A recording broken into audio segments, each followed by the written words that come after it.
Happy Wednesday. Here we are live. Dog is good in Pennsylvania. I am literally sitting outside of a Starbucks on the ground, on the concrete, leaning against a brick wall to do this broadcast because I am out of the office in Pennsylvania. And if you are first tuning in, let me introduce myself. My name is Sheila Kurth. I'm one of the co-founders and co-owners of Dog is Good, which is a lifestyle brand for dog lovers. And I'm actually traveling on the East Coast right now, visiting our licensees. And I was so lucky because my friend Kim Chadi, I always not sure I ever say your last name right, who is the founder of Training Canines and inventor of the Empowered Puppy program, who has I just am in love with everything that she's doing. She was kind enough on short notice to join me today to bring you some fascinating information on nutrition for your pets. And so I'm grateful for that. And as you are popping in, I would love for you to say hello. And hopefully you will not be hearing too much background noise. I had to move from inside to the outside for this call. But anyway, I want to welcome all of you here. And just before we get started, we always do a giveaway. And it occurred to me as I'm sitting here on the cement, watching traffic go by, that I actually don't have anything to give away physically in my hands right now to show you. So here's what I'm announcing.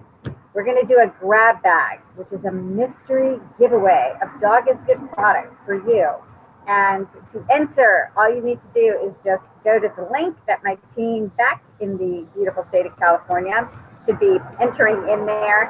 And you can enter to win there. And you have to be part of the private lifestyle group to win, because we'll announce the winner in that group. So please do join that. And hi, Rhonda in Hawaii. Trying to say Hawaii and aloha at the same time. Please share. This is a great, informative conversation with Kim today, and I just want to get the information out because it's fascinating. So, Kim Paciotti was a previous guest on our lifestyle show. You can go back through the shows on YouTube and find her. She talks a lot about her Empowered Puppy program, which I'm going to say again is, to me, the way to go. It is fascinating. I absolutely love it. And she also, though, runs the TV show around nutrition and healthy cooking for your dogs. And so I'm going to let her talk to us about that too. In fact, why don't we just go ahead and dive on into that. So Kim, thank you and welcome. Yeah. So let's just dive right in. Let's tell everybody first and foremost about your show. And if you want to say the link to it, we'll put that in the notes here as well so people can go eat there too. The show is called Healthy Eats with Dr. Paz. Healthy Dog Eats, I should say. Healthy Dog Eats. Because what we're doing is we're actually making a meal that you can share with your dog. It's not just homemade food for the dogs or it's where they can eat it, but it's kind of about the lifestyle. And we're all getting into now where we're going out, we're taking our dogs to the restaurants and hanging out with the dogs and doing more, because basically food is love. I mean, it really is. A lot of, from being a chef for over 20 years, it was one of those, my husband would always say, hey, why are you going to all this extravagance for days? It just invokes love, it invokes happiness. And we want to feed our dogs right. So we basically had this idea for the show, taking the information that I learned being a chef as far as, I know people nutrition. Wait, hold on 1 second, kid. Can you move a little bit closer to your mic? Okay. Just a little bit. Is that better? Yes, much better. Okay. So basically we took experience. We took the fact that I was a professional chef for 27 years, turned dog trainer, and know about people nutrition, but there's so much that we don't know about dog nutrition. And one thing I've learned is it is one of the most controversial issues that I've ever come across, more so than even dog training itself. Because there's so many big players in the industry. Kind of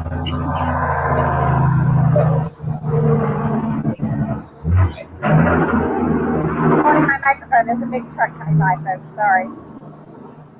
Okay. Okay. So what we've learned is there are so many big players in this industry. For example, the majority of the dog food is made by Procter & Gamble, Mars, Nestle Purina, Del Monte, and I'm trying to think of the fifth one. My mind is blank right now. Anyway, they're all by the biggest players. Okay, these are the people that manufacture our dog food, but they aren't the ones that really make it. There's 3 companies that really make it. They're called Simmons, Ohio Food, I believe Ohio Pet Food, and then CJ Food. So our stuff is kind of coming out in a bunch of different ways. There's a lot of controversy as raw or do you do cooked food. There's so much, every different angle kind of coming in, and I had my own problem with my own dog where he's got a lot of, gastrointestinal problems and so forth. So I'm like, I need to find out. So we decided, let's do the show and let's take our viewers on the journey with us. So let's uncover the information. Each week we take a certain topic, like, one show was on, is garlic good for your dog? Is avocados good for your dog? There's a lot of so-called myths out there that are they good for their dog or are they not? Is sweet potatoes or white potatoes or rice?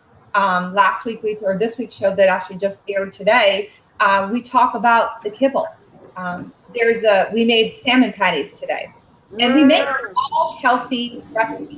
Everything is whole food, nothing's processed, and everything is based on a healthy dog. So we don't do for the puppies, because the puppies still have to really have kibble. They have to have that balanced diet. But there's a lot of people saying there's 3 different versions.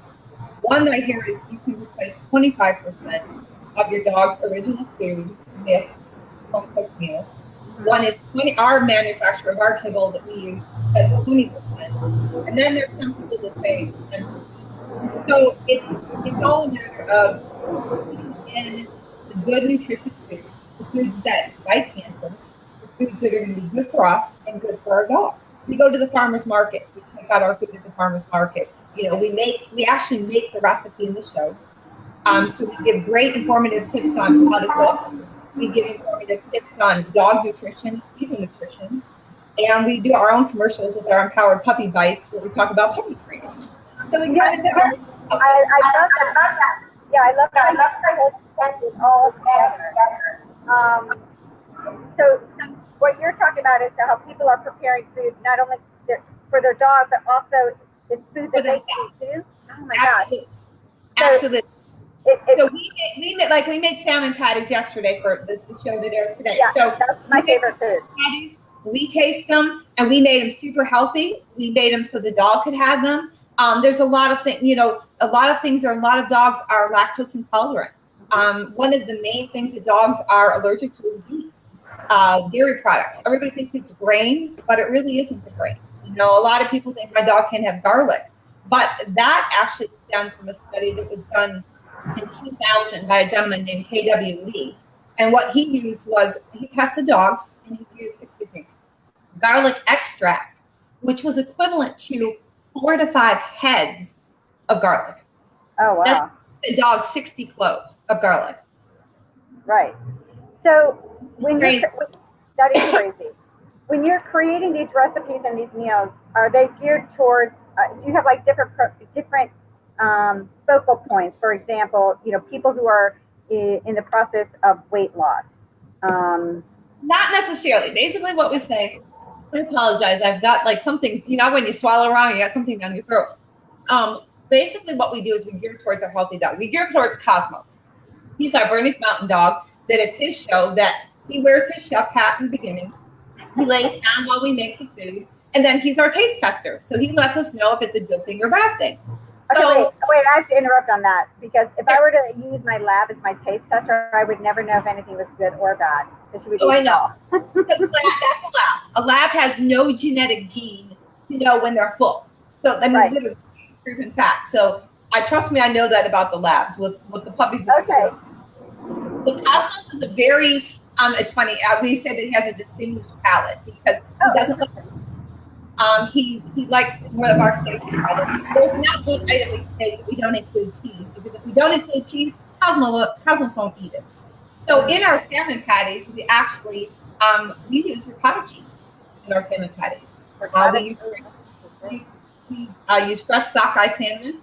Alaskan, wild caught salmon in it. We do a little bit, we flavor everything separately. We put it in. It tastes awesome. The dogs love it. We even eat the food right on camera with the dogs. So to know that it's great for people as well. So it's very, very informative as far as like the different things that we find and different things that we do.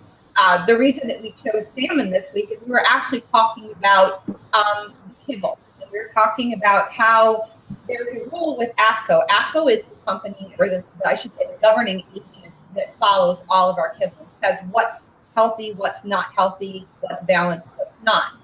And what they do is they have what they call a 95-25-3 rule, which means if you use the word food on the bag, 95% of it has to have your ingredients. So let's use salmon, for example. So salmon would have to be 95% of that, which you're not going to find that in a bag of kibble because it would be an unbalanced diet. You'd probably find it in a treat bag. If they use the word dinner, recipe, or formula, that means that only 25% of that 40-pound bag has to be salmon. If they use the word with, like they could say XYZ food with salmon, 3%. Oh. It's misleading to Yeah. the consumer because if you look at their bag, they've got beautiful pictures of salmon all over it. They've got all this, whether it be salmon, beef, chicken, whatever it is that you're doing, they show an image of human food.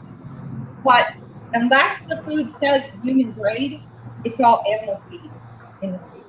So what was the name of the organization that does this rating or? AFCO, AAFCO. I forget. I have written down what it stands, and I know what it stands for, but in my mind right now, I can just always. Yeah, no worries. Janelle can put that into the thing for people to look up because that just from what you were saying, that does sound misleading. And as a consumer, I wouldn't know to look much further other than to see like, oh yeah, my dogs do love salmon. So just to see salmon on a package often would pull me to it. Well, let's take that a step further, Gila, because when I first started, or when my dog started having problems, I had taken him to a holistic vet, and she wanted me to put him on a whitefish and sweet potato recipe. So I did. Well, then as we had our puppies going and we started going and looking for the right food and what's better for the puppies and so forth, I came across a company, a smaller manufacturer, and I spoke with the gentleman. I actually talked to the manufacturer of the food. And I said to him, can you tell me why you don't have a fish product? And his answer and reply to me was, Kim, you're a chef, right? And I said, well, yeah. He says, how long does fish last? And I said, not long at all. And he says, and how do you think it's lasting in your dog food? They use preservatives, toxin. Okay? Adoxygen is a synthetic that in Australia it's banned. It is not even great, but it's the only way that they can keep fish preserved in your dog food. And that's what your dogs. Oh, wow. Is fish really good for your dog? So that's why we're trying to show people, this isn't a bout against dog food companies. It's not about, hey, you should feed raw, you should feed cooked, you should feed kibble. Everything has its own way. What we're trying to do is we're trying to explore and find out and educate ourselves, because I'm sure there's many people out there and many of your viewers, you go in the dog food aisle and you're like, what do I get? What is best for my dog? You don't know. And one thing that I've really learned is our dogs are just as individual as to their nutritional needs as we are to our nutritional needs.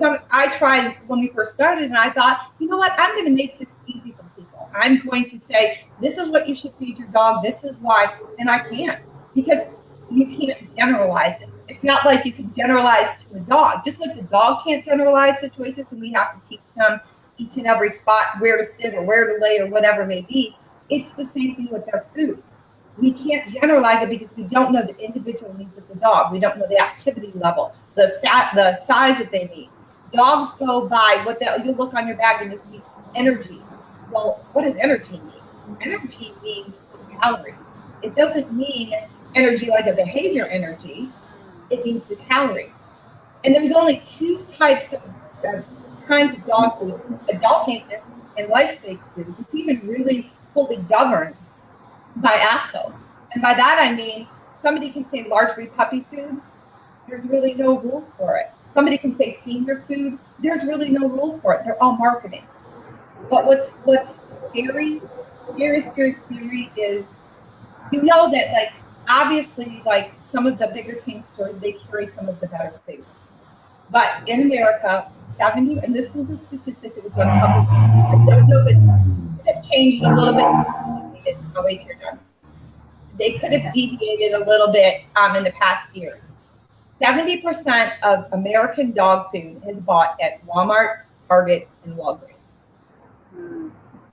So think of all the people that are feeding the food that is made by bigger companies, by all of that, the preservative.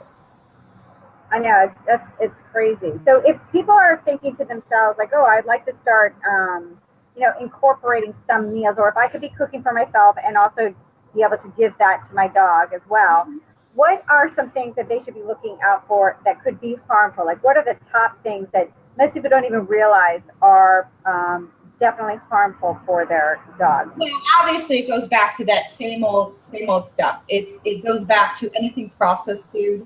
Your dog doesn't need it. They don't need the salt. The only salt the dog we can have. We don't need it either, right? Sea salt is the only thing that is safe for dogs. Okay, that's the only thing that they need. But it obviously goes back to your traditional stuff: your onions, your chocolate, your grapes, all the things that we all know that dogs can't have.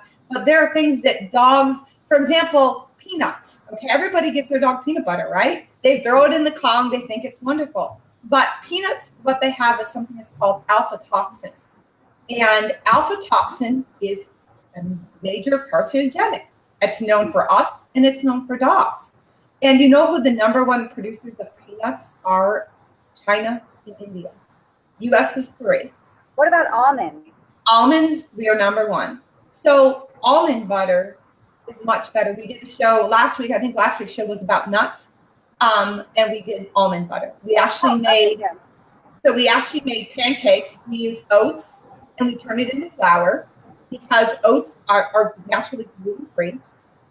There's ways that you can add certain, like if you add arrowroot, if you want to make something light and fluffy like a cake, you can use oat flour and add a little bit of arrowroot. It lightens it up. And these are like little tricks and tips that I know as a chef that we can turn around and we pass off to our viewers as well. So it's an entertaining show. Like I said, you're learning a little bit about, we're making the meals. We've made chicken and rice. We've made eggs Benedict. We've made pizza. We had a pizza party. We made Cosmos we had an 18-month growth plate closing party because he turned 18 months old. So we made him a carrot cake and had a puppy party with all the carrot cake and all the puppies. So we're just trying to make it entertaining, fun, something that you can learn and take the journey with us, because each week we're doing the research on it and then we're reporting back to you what we found. Oh, I love that, and I probably would get some really good recipe ideas watching that show. I'm happy to hear that about the almonds, because I'm an almond person. I think almonds are really important for our energy. It's a great source of the right fats. I love them because they fill me up and kind of give me a quick pick me up, and because when I'm eating them, Bolo is inevitably right underfoot. I toss her a few too, so I'm glad to know about that. The thing we want to make sure, and we want to make sure that people realize this, the biggest the biggest thing that we have to worry about with the almonds is them choking on it. So really, right. if you're going to give your dog almonds, it needs to be ground. Where if you're using something like we made almond butter, very, very simple. We roasted off the almonds. We put them with a little bit of maple syrup. Dogs can have maple syrup. That's actually the best sweetener that they can have because it doesn't absorb into their bloodstream as quick, and it's also the best sweetener that you can have for your own blood. So we roasted off the almonds and a little bit of syrup or whatever, and that put them in the food processor. It takes about 5 minutes, and all of a sudden you see the butter go. Put in just a little bit of touch of vanilla. Perfect. Absolutely the best almond butter you ever want to have. And it's so very good. So that's we took that and we put a little bit in and made some oat flour pancakes and put some in that and put them on top. Just put blueberries in the pan, made a blueberry sauce. There was our breakfast. And we ate it, and so did the dog. So I have a question for you, because I'm fascinated with ketogenic diets. So right. I hate to use that word, eating process, whatever. I don't really follow a ketogenic diet, but I personally do very similarly. A lot of protein and vegetables. Protein and I do vegetables. the same. Yeah, very little white stuff. But interestingly, we also feed Bolo now a ketogenic diet because it is imperative that she lose some weight. And I actually have been very impressed. I was a little skeptical, but I was wondering how you feel about this. She's actually lost 5 pounds. That's good. It's great, and she seems great. And What are you giving her, Gilla? What are you giving her? so I actually am giving her Kibble from I can't remember the name of the food. It's a ketogenic food, and Daniel's going to kill me. I had interviewed him on the show a while back. He produces ketogenic Kibble, and I was very impressed with the bag and the ingredients and the science behind it. And I'll tell you, I am actually really blown away by what I'm seeing with her because we've been trying forever to help her lose weight. And he explained why it would work, and it has. I mean, just even in this, in a month, just to see what's happening for her. And for her, she absolutely has to lose at least another 5 pounds. She's got an elbow and shoulder issue, and the vet wants her to take off the last bit to help her out. So Here's one of the reasons, and it kind of goes back to what is making people aware. A lot of the food trial, well, I should say, they're done on people. Okay, so food companies, that's the standard dog that they do the testing on to determine their food qualities, to determine what they should feed a dog, what they should not feed, how many calories of energy it needs. But what about the fact that the beagle's metabolic rate is so different than the average dog? This is why we have obese dogs, because they're using the beagle and they're saying, I mean, this is the only reason why. We've got a lot of other reasons, but this is contributing to the cause. Let's just put it that way. So they're testing the beagle's metabolic rate to determine how much food that dog needs and what it needs to burn it. But yet, large breed dogs are much higher, much lower requirements. Okay. But the number one dog according to the AKC, is Labs. Then you've got Golden Retrievers, you've got German Shepherds. So they're not even testing the dogs that the majority of America owns. So why not run your food trials on dogs that the average person has? So we'll be able to more tell. Yes, the beagle is up there, but we're not doing anything for a large dog. I ran across a study a little bit ago where they're saying if we give large breed puppies more antioxidants when they're younger, we can actually extend their life. That's huge. That is crazily huge. Yeah, that's very huge. So why aren't we doing more research on stuff like that? Everybody's getting caught up in all this media frenzy right now, especially with all these don't do grain food, the taurine level. I mean, that started with a study in 2003 and basically it's kind of all going. You've got West Coast and East Coast. You've got nutritionists on the East Coast, Paciotti, you've got UNC Davis doing all this reports, and nobody's really. No, it's nothing conclusive. Everybody's jumping on the bandwagon, and then we have Facebook where everybody just right to the root of the problems and to the right information. Okay. Sorry, I was trying to. Right. Sorry, somebody was walking by. Yeah, and I think that something that's really important too, as we talk about all this, and this is something I am very cognizant of, is asking the question, how is the food affecting my dog's overall life health? So, if I could have her live as long as I do, because I just don't want her to go, what can I be doing I know that there's ways that we can be extending our dogs' lives. What is your take on that? I'm curious. Well, I think it is, I guess, you are what you need. So I think that, our dogs, it is so many people, it's such a responsibility. It's a huge responsibility because they rely on us. And we all love them. And we all want to do what's best for our dogs. So we go to our vets, or we go and we hear different things in different places. And we hold on to it. We look for people with authority. Instead of really kind of questioning. I think that maybe as a society, if we question a little bit more, you know, what's in it, why is in it, how is in it, what does this happen, make ourselves more informed as opposed to just trusting information on Facebook or trusting information on the internet, because there's so much controversy. I mean, like I said before, the big companies that make the manufactured dog food, they're the one that donate all this money to the vet schools. So Right. kind of biased. They're the ones that do all the feeding trial tests. Is that biased? I'm not saying it is or it isn't. I'm asking it. You know, and that's where people have to say what is best and what do I think is best for my dog. You know, so that's when you start adding healthy items to it. Right. So a question I have too is, let's say you are preparing meals for yourself and your dog. How do you determine what the appropriate portion is for your dog based on calories? The easiest way to do it, and remember, like I said, this isn't something you can do for every day. This is a special occasion. This is, you know, unless you have your dog formulated from a canine nutritionist, you don't need to be home cooking for your dog. If you're doing it one meal a week, you're doing it Saturday morning, we're going to have breakfast together, or Sunday or Friday night, we're going out, or we're doing a picnic, or whatever it may be, then that's one thing. But what you need to do is you take the floor count calories that your dog has in per day. And every bag of the dog food says on the back, 300 per cup, 400 per cup, whatever it may be, okay? Figure out how many calories your dog eats in a day. And then, like the recipes that we do, we figure out the calories for you. We give you the carbs, we give you the fats, we give you the protein. Just divide it up. If your serving is one salmon patty, 300 calories, then you know to turn around. Well, my dog, one of his meals is 150 calories, so he's just going to get half of the salmon patty. It's math. It's common sense math is really all it is. Right.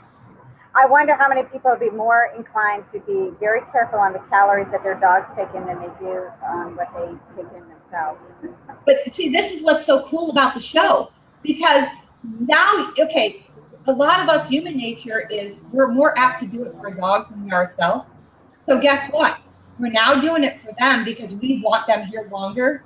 And guess what we're doing for us? We're making it for us. We're eating it. We're enjoying it. And we're here longer for them and they're here longer for us. And I mean, if you give anything else to your dog, give them sardines. Give them one sardine a week. That is wonderful for your dog.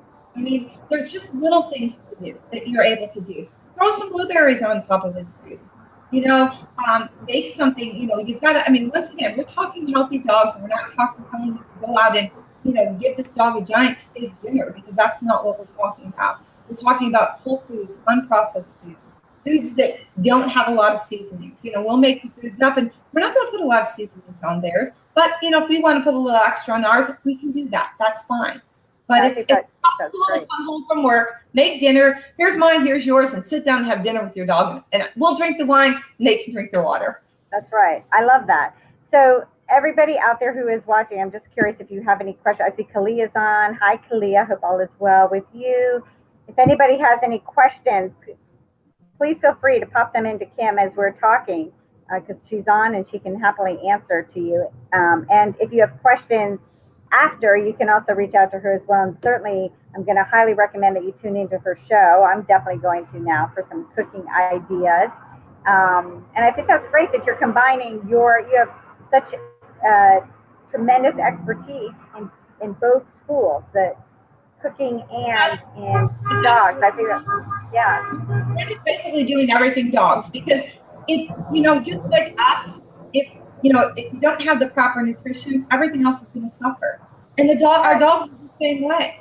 So, you know, for us with our puppies that we train, we want them healthy, we want them happy, we want their bellies full, we want them eager to learn. I mean, there's studies that are coming out that are saying certain foods make it memory loss or help you lose your cognition for dogs. And I'm like, I mean, it's just amazing.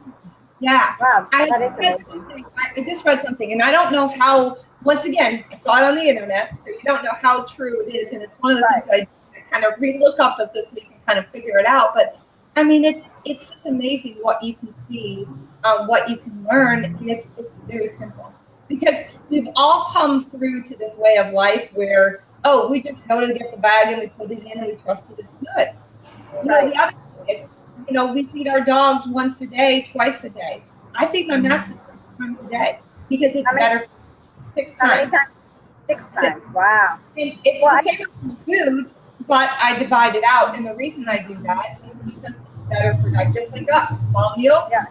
we do the same thing for our puppies, you know? Okay, so you're bringing up a really good point because that's how I believe people should be eating too. Is smaller meals throughout the day, also longer periods of general. I'm going to use the word fasting. What I mean by that is just not eating, so your body has a chance to just kind of digest everything all the way through. Um, what do you say to people though who are also trying to manage house training concerns? And I know that we're talking dogs versus the young pups, but in general, would they, by feeding that many times a day, would they have to be more diligent on their house training concerns? Well, I mean, every you have to learn your dog's schedule. You know what I'm saying? It all depends on as far as that goes. I mean, with our puppies, when we send our puppies, they get fed 3 times a day. Okay. We don't free feed because that's just you just don't free feed. Free feed. If you want that puppy to go to the bathroom on time and on schedule, you have to give them or they have to get on schedule. Puppies and dogs love routine. Yeah. They just have to have routine. I mean, why do you think that they know, an hour before you feed them, they're getting fed in an hour. They're bugging you, especially the lab. They're poking at you, Phoebe. I mean, we have our one mastiff who used to eat at 5 o'clock, but she's got my husband up to 2:30 in the afternoon. Wow. Because he won't leave him alone and he just gives into her. So Right. it's a matter of adjusting. You can do whatever you want to make your dog happy, but why not do whatever you can to make your dog healthy? Yeah. Oh, it's so true. So, for those of you watching, I just want to make sure you know Kim Paciotti is the founder of Training Canines and the Empowered Puppy. I know we're talking nutrition, but if you get a chance, you should look at her website because what she does actually is literally train and work with puppies from like day 2 or day 1. 10 days 10 old. days.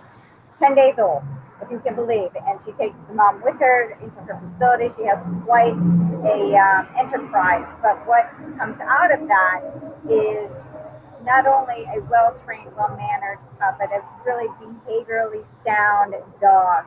And all the research that she has done behind the training is just phenomenal. It's so fascinating to me. Thank you.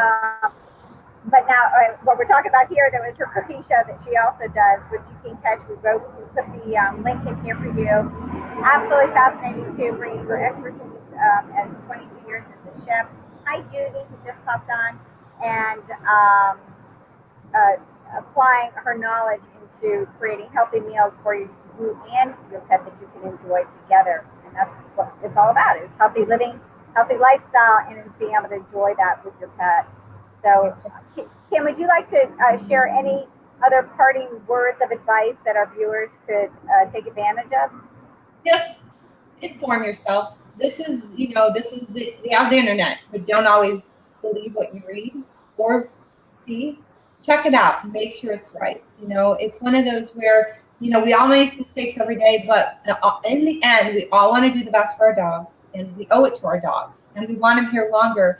And they want you here longer. So that's why we feed them cancer fighting foods. We do the best that we can for them. And I mean, just love your dog. That's all that's it. It's about the love of your dog. Well, I love that. And for those of you watching, my spin and take is always on using that as a mirror to right back on yourself. I know I've had conversations with a couple people who are watching right now about how much we do for our dogs out of love, and that we are just as deserving of that same love turned inward as well. So taking care of yourself so you can show up as the best version for your dog too. So this is great. All right, we will post the link again. I want you guys to tune into Kim's show.